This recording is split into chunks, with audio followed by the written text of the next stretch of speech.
मेरी चाची रोज़ सुबह जब कमरे से बाहर निकलती तो रोती रहती।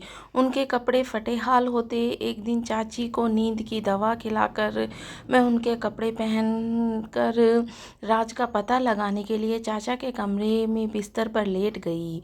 रात को जो मेरे साथ हुआ उसने मेरी रूह कांप दी। मुझे मत मारो, मुझे दर्द होता है, भगवान के लिए छोड़ दो।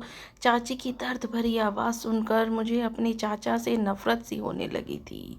मेरा नाम शगुन है। मेरे माता पिता की मृत्यु मेरे जन्म से समय ही के बाद ही एक हादसे में हो गई थी। तब से मेरे चाचा चाची ने ही मुझे अपनी बेटी की तरह पाला है। चाचा चाची की कोई अपनी औलाद नहीं थी। उनकी शादी को 20 साल हो गए थे। मेरे चाचा बहुत ही सरल स्वभाव के इंसान थे। और चाची ने तो हमेशा मुझे बहुत प्यार किया। इसीलिए ही उनके आंसू देख मेरी आत्मा कांप जाती। लेकिन मैं चाहते हुए भी उनसे कुछ पूछ नहीं पाती। अक्सर सुबह जब कमरे के बाहर आती उनका ऐसा हाल होता। एक बार मैंने हिम्मत करके चाची से पूछा कि सुबह उनकी हालत ऐसी क्यों होती है, तो उन्होंने मुझे कुछ नहीं बताया, उल्टा डांट दिया। वह जब सुबह कमरे से बाहर आती तो उनके कपड़े फटे हाल, वे बाल बिखरे हुए होते, चेहरा सूजा हुआ, सब अपने दर्द की कहानी बयां करते। करीब 1 साल से यह सब शुरू हुआ था। जैसे जैसे मैं बड़ी हो रही थी मुझे कुछ बातें समझ आने लगी थी और मन में बस बेचैनी रहती, यह जानने की आखिर चाचा चाची के साथ रात में क्या करते हैं। रानी हैरानी की बात तो यह थी, चाची बेचारी कमरे के बाहर आंसू बहाते हुए निकलती जबकि चाचा बहुत खुश होते। चाची वापस कमरे में भी जाने से डरती। वह चाचा की लंच बॉक्स में मेरे हाथ ही उनके कमरे में भिजवा देती और खाना नाश्ता बनाते हुए रोती रहती।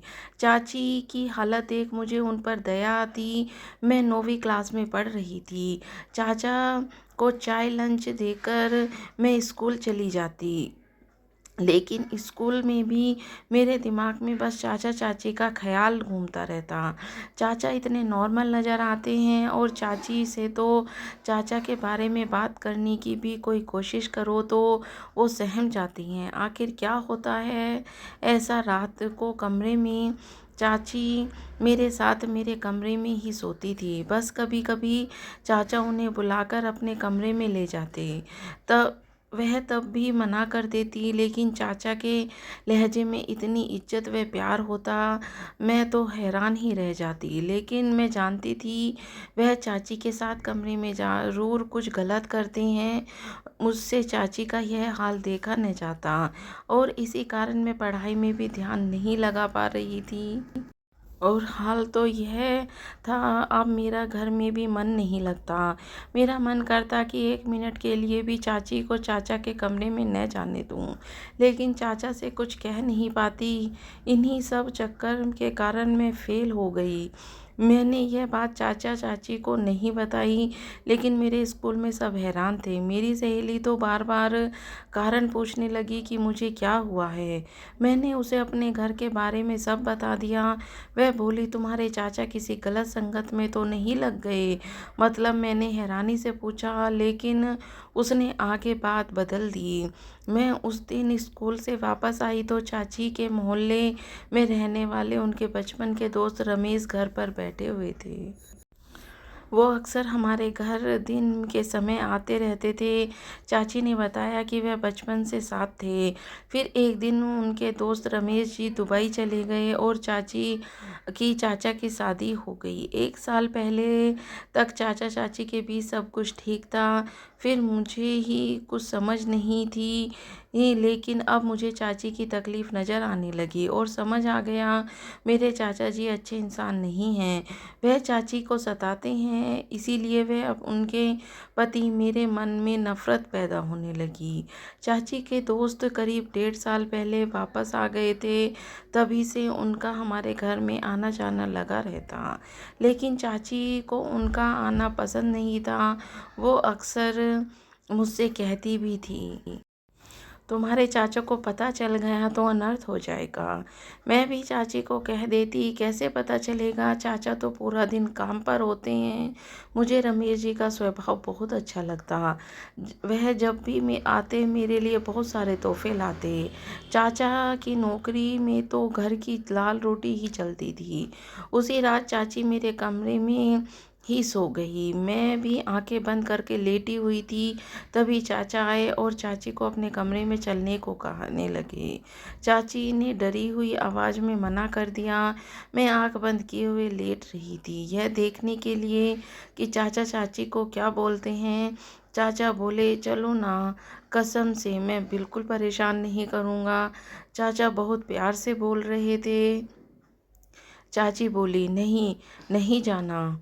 ज़रा सोचा करो, हमारी बेटी एक जवान हो गई है, वह भी सवाल करती है। फिर चाचा चाची का हाथ पकड़ उन्हें कमरे में ले गए। मेरा दिल तो ज़ोर से धक धक करने लगा। बहुत देर हो गई, चाची वापस नहीं आई। पता नहीं चाचा क्या कर रहे होंगे चाची के साथ। मैं उठकर रसोई घर में पानी पीने गई तो चाची भी मेरे पीछे पीछे चली आई।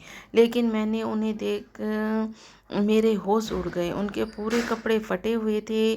कमरे में जाने से पहले चाची के कपड़े ठीक थे। मुझे देख दुपट्टे से उन्होंने खुद को ढक लिया।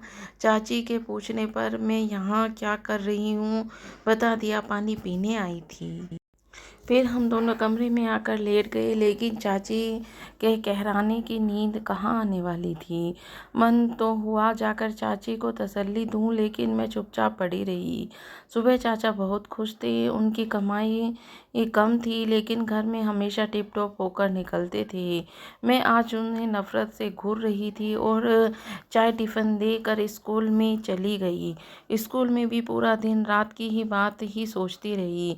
घर आते समय मुझे चाची के दोस्त मिल गए। उनके कहने पर हम एक ढाबे में बैठकर कुछ खाने लगे। मैंने भी नहीं किया। फिर उन्होंने मुझसे कहा, कुछ परेशान लग रही हो। मैंने भी चाची चाचा के बारे में सब बता दिया।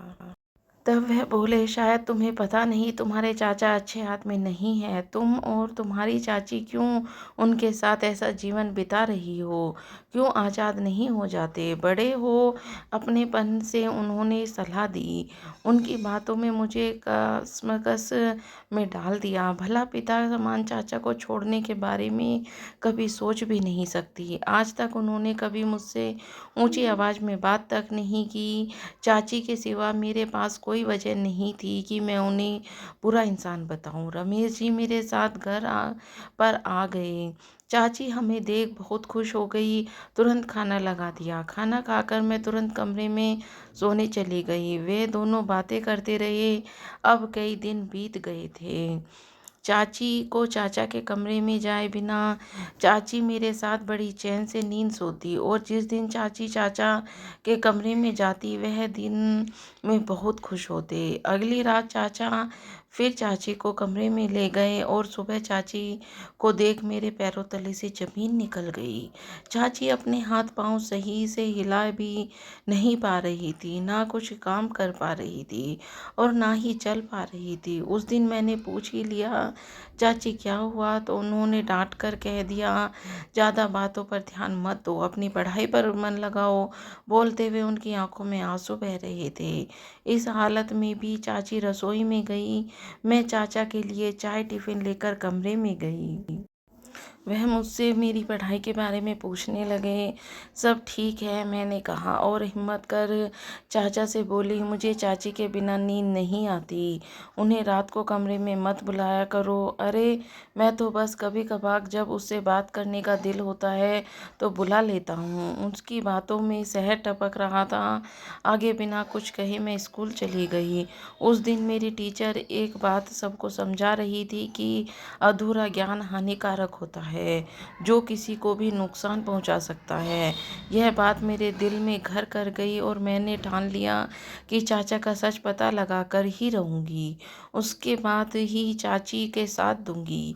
रमेश जी ने मुझसे कहा था वह हर समय मेरी मदद करेंगे, लेकिन मेरी चाची के कद काठी मेरी जैसी ही थी। इसका मैंने भरपूर फ़ायदा उठाया। उस रात मैंने चाची को नींद की गोली खाने में मिलाकर खिला दी और खुद चाची के कपड़े पहनकर मुँह घूंघट में छुपा चाचा के कमरे में चली गई। अंधेरा होने की वजह से मुझे पहचान न सके और मुझे देखकर बोले, धन्यवाद हमारे, जो आज आप बिना कहे हमारे कमरे में पधारे और मेरे पास आकर बैठ गए। मैं ये सोचकर डर गई थी, पता नहीं आज मेरे साथ क्या होगा। लेकिन आज सच जानना भी था। चाचा बोले, पूरा दिन काम करके थक जाती हो और खुश बराबर में लेटकर धीरे से बड़े प्यार से बातें करने लगे। कहने लगे, मैं जानता हूँ हमारी बेटी बड़ी हो गई है, लेकिन कुछ समय तो तुम मुझे भी दे सकती हो। बेटी की शादी के लिए मैंने पैसे जोड़ने शुरू कर दिए हैं। और इसके बाद चाचा ने कुछ ऐसा कहा जिससे मेरी हक्की बक्की रह गई। रमेश फिर से हमारे घर आने लगा है। इस बार पहले भी तुम्हें वो बर्बाद कर चुका है। वह हमारे घर में जवान बेटी को संभाल कर रखना। चाचा को पता ही नहीं चला, कमरे में चाची नहीं मैं हूँ। और कुछ देर में ही चाचा सो गए। फिर मैं भी बाहर आ गई। चाचा ने तो ऐसा कुछ भी नहीं किया, तो चाची सब क्यों कर रही हैं? अब चाची और उनके दोस्त के प्रति मेरे मन में सवाल उठने लगे। अगली सुबह मैं चुपचाप अपने स्कूल चली गई और जब वापस आई तो रमेश जी के बाइक बाहर खड़ी थी। मैं चुपके से घर के अंदर चली गई। चाची और रमेश जी कमरे में बैठे बातें कर रहे थे। मैं खिड़की से उनकी बातें सुनने लगी। उन्हें मेरे होने का एहसास बिल्कुल नहीं हुआ। मुझे क्या पता था कि जिस राज के लिए मैं इतने दिनों से परेशान थी, वह इतना डरावना होगा कि सुनकर मेरी आत्मा भी कांप जाएगी।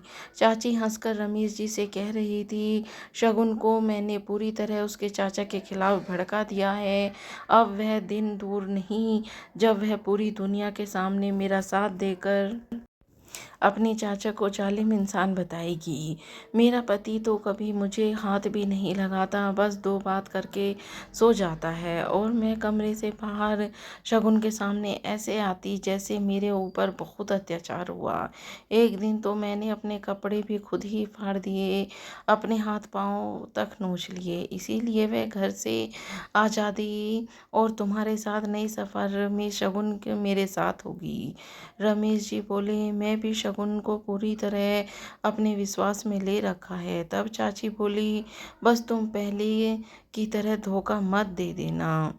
रमेश जी, जब मैं मजबूर था, मेरी जान मेरे परिवार वालों के कारण तुम्हें तुम्हारी शादीशुदा होने का इतराज था, लेकिन मुझे कोई नहीं रोक सकता। मैं शगुन को बेचकर भी अच्छी रकम हाथ लगेगी, बस वह हमारा साथ दे, क्योंकि एक वही हमें एक करा सकती है। यह सब सुनकर मेरे पैरों तले से ज़मीन खिसक गई। मेरी माँ समान चाची चाचा के साथ घर में बैठकर अपने प्यार यार के साथ शादी के सपने देख रही है।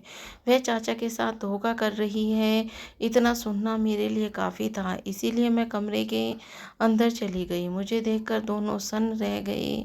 रमेश जी ने एक तोहफा मेरे सामने किया। मैंने चाची को से सीधा सवाल किया, आखिर आपको चाचा से क्या परेशानी है? चाची को मालूम था कि मैं सब सुन चुकी हूँ, इसीलिए उन्होंने मुझे सब सच सच बता दिया कि वह रमेश जी से शादी में पहले से ही प्यार करती थी, लेकिन पड़ोसी होने के कारण गांव में हमारी शादी नहीं हो सकती। भागकर शादी करते तो रमेश दुबई चला गया था।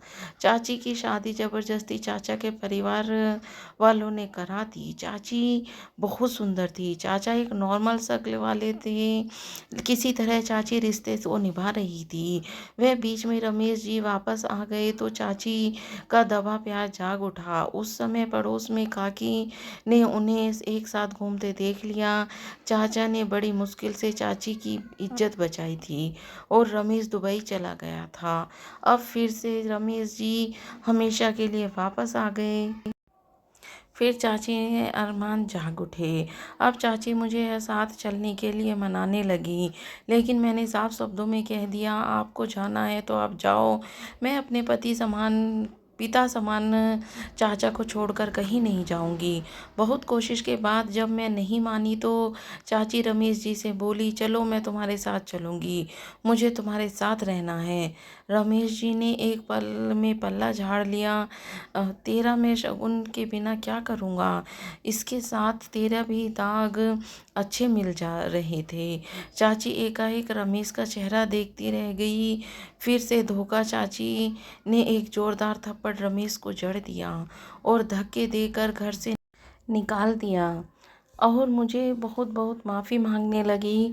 कहने लगी, मैंने बहुत गलत किया है, अगर तुम मुझे माफ़ कर सकती हो तो प्लीज़ मुझे माफ़ कर देना। मुझे नहीं पता था यह इंसान ऐसा निकलेगा। मैं तो सिर्फ़ इससे प्यार करती थी। और फिर मैंने भी उन्हें माफ़ कर दिया और रात को उन्होंने खुद ही अपना बिस्तर चाचा के कमरे में लगा लिया, जिसे देखकर मैं बहुत खुश हुई। अब मेरे चाचा चाची की शादीशुदा ज़िंदगी बहुत अच्छे से चल रही थी और यह सब देखकर मैं भी बहुत खुश थी। तो दोस्तों, आपको ये कहानी कैसी लगी मुझे कमेंट करके ज़रूर बताना। मैं ऐसी ही अच्छी अच्छी कहानियाँ आपके लिए लाती रहूँगी। पूरी कहानी सुनने के लिए आपका बहुत बहुत धन्यवाद।